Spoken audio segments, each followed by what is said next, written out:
La fête de l'État unitaire au Cameroun a une histoire, un cheminement qui se raconte. Le 1er octobre 1961, on assiste au Cameroun à ce qu'on a appelé un phénomène qu'on a identifié comme étant la réunification, c'est-à-dire l'indépendance du Cameroun anglophone à travers sa mise ensemble avec la République du Cameroun, elle qui est indépendante depuis le 1er janvier 1960. On avait un État fédéral central avec pour capitale Yaoundé et deux États fédérés. Un État du Cameroun occidental avec pour capitale Buea et l'État du Cameroun oriental avec pour capitale Yaoundé. Il y avait un gouvernement fédéral et deux gouvernements fédérés dans chacun des États fédérés que j'ai cités précédemment.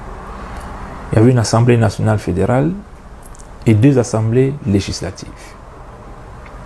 Alors, à partir de 1962, on a observé l'un des moments qui préfigurait déjà l'État unitaire. Alors, à l'Assemblée nationale, on a procédé à la création d'un unique groupe parlementaire. Parce qu'à l'époque, à l'Assemblée nationale, siégeaient les députés de l'Union camerounaise et c'est de la Cameroun National Democratic Party. Alors en avril 62,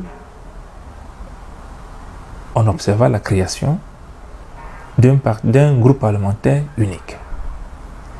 Et puis les choses vont s'accélérer en 66 avec la mise sur pied du parti unifié, l'Union nationale camerounaise. À partir de là, le chemin vers l'État unitaire était tout tracé.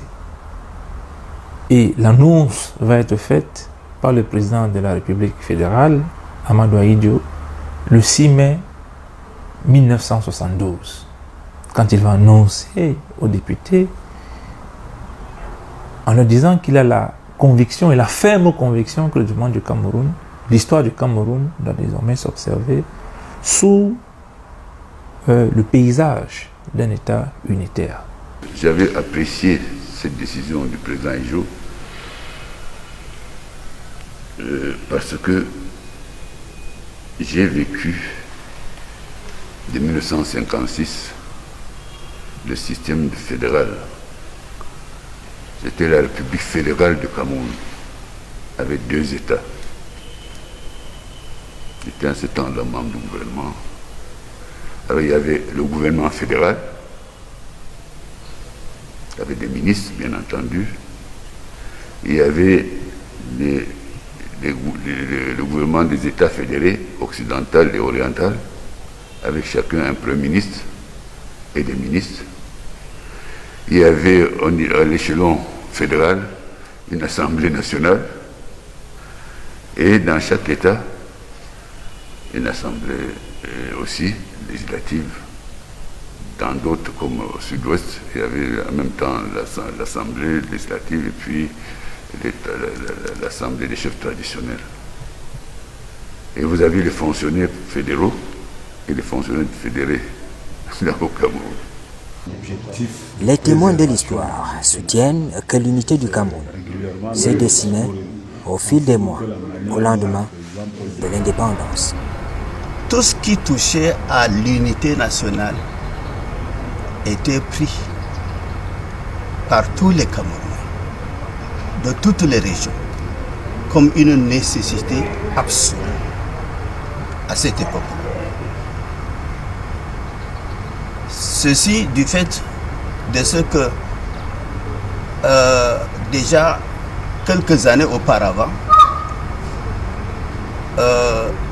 les responsables politiques de ce pays, de pratiquement toutes les régions, avaient réussi à regrouper leur parti en union nationale, n'est-ce pas, du parti UNC. J'étais en mai 72 au MINAT. J'étais conseiller technique du ministre d'État Aïssim Vodon. Je venais de l'université où j'étais assistant. La seule chose qui était la question d'actualité, c'était le référendum qu'on attendait. Et on l'a eu en main, dans de très bonnes conditions. Je ne voudrais pas dire ici tout ce qui a été fait, mais je dois vous avouer que les Camerounais ont participé à cet événement avec beaucoup d'enthousiasme, parce que la préparation en amont était minutieuse. Les Camerounais attendaient le jour où ils allaient enfin parachever leur unité. Et quand on peut suivre le discours du président Ahidjo à l'époque, à un moment donné, il dit: j'ai estimé que l'heure était venue de finaliser l'œuvre d'unité nationale. Après la déclaration du président Amadou Ahidjo, il est organisé le référendum du 20 mai, source des débats intellectuels. On est libre de penser qu'il y a eu davantage la volonté d'un individu, d'un ordre régnant, de changer le cours de l'histoire du Cameroun. Cela est une réalité, c'est que le discours sur l'unité nationale avait un porteur, avait un promoteur, qui était le président Amadou Ahidjo. Du point de vue de l'historien que je suis, je constate tout simplement que ce soit l'article 1 de la Constitution ou l'article 47 de la Constitution, il y a eu de manière flagrante violation de la Constitution. Maintenant, se plonge dans le contexte qui était celui de 1972, qui était celui du parti unique, du parti unifié, comme on aimait le distinguer des autres. Eh bien, dans le cadre de l'Union nationale camerounaise, l'élite politique semble être d'accord, puisqu'elle a battu campagne, que ce soit au Cameroun oriental ou au Cameroun occidental, était d'accord avec la démarche du président de la République. Et donc, quand on combine les deux, le rapport avec la loi, on peut établir qu'il y a un acte inconstitutionnel, je ne dirais pas anticonstitutionnel, mais inconstitutionnel. Maintenant, on peut également établir que dans le contexte qui était celui de 1972, le président de la République a usé d'un mécanisme simple, celui du parti politique, et donc parti politique qui était représenté aussi bien, ou qui avait la majorité, qui était le seul d'ailleurs, aussi bien au niveau de l'Assemblée nationale que dans la vie quotidienne, avec ses différents démembrements au sein des populations.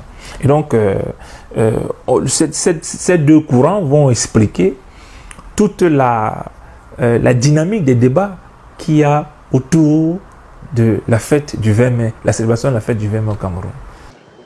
À l'analyse, le jeu des acteurs politiques de l'époque a été déterminant. Il est évident que des personnages comme John Goufoncha ou davantage Tandemuna aient joué pour que le référendum de 1972 penche vers l'État unitaire. Cela, c'est une évidence. C'est une évidence quand on voit, notamment pour Tandemuna, la trajectoire historique qu'il va avoir à partir et le rôle qu'il va jouer dans l'État unitaire dès 1973. Mais il faut bien comprendre que comme toute action politique ou comme tout acte politique, l'appel au référendum de 1973 n'a pas connu l'adhésion de tous les Camerounais, surtout ceux du Cameroun occidental.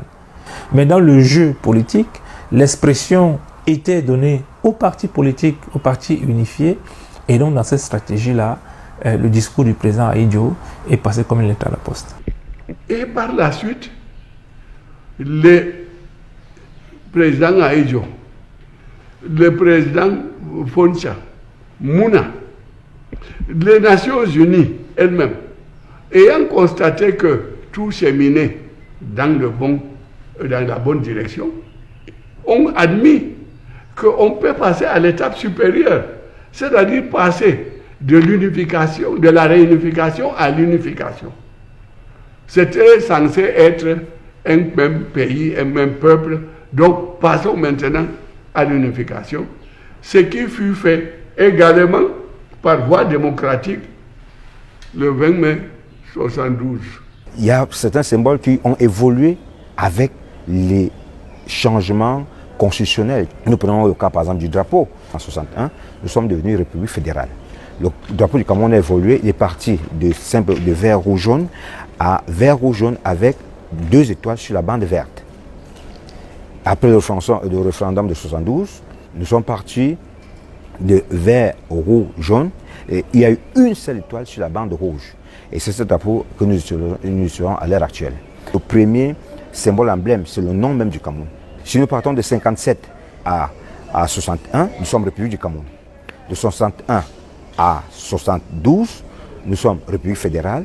De 72 à 1984, nous sommes République unie du Cameroun. Et de 1984 à nos jours, nous sommes République du Cameroun.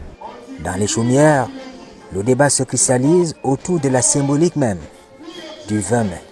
Le Cameroun, par voie de référendaire, a dû prendre une position claire et nette au-dessus de tous les Camerounais qui devaient répondre à une question qui leur était posée. La réponse était, nous la connaissons, oui. Et à cette époque-là, on a donc fixé le 20 mai comme une date de la fête nationale. Dans mon entendement, une fête nationale renvoie davantage à des symboles. Alors, je pense qu'aujourd'hui, une fête nationale camerounaise peut être bâtie autour du 14 mai, en référence au 14 mai 1972, date à laquelle l'Assemblée nationale fédérale, issue donc de la réunification des 2 Camerouns et la constitution du 1er septembre 1961, a ouvert ses portes à Yaoundé. C'est une date suffisamment symbolique, c'est une date qui nous parle. Je pense que les Camerounais, après 1972, ont suggéré